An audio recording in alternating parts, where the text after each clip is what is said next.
Ramadan ini terlalu istimewa, sehingga kan kita kena kece. Andai kata Ramadan inilah Ramadan yang terakhir, gapo kita nak sumbang dalam Ramadan supaya kita tak nyesal atau kita tidak mensia-siakan Ramadan hak kita duduk ni.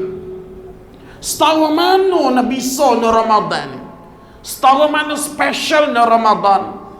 Dalam satu hadis yang diceritakan oleh Sayyidina Talhah bin Ubaidillah, Sayyidina Talhah menceritakan anna rajulaini min baliyin qadima Rasulullah sallallahu alaihi wasallam.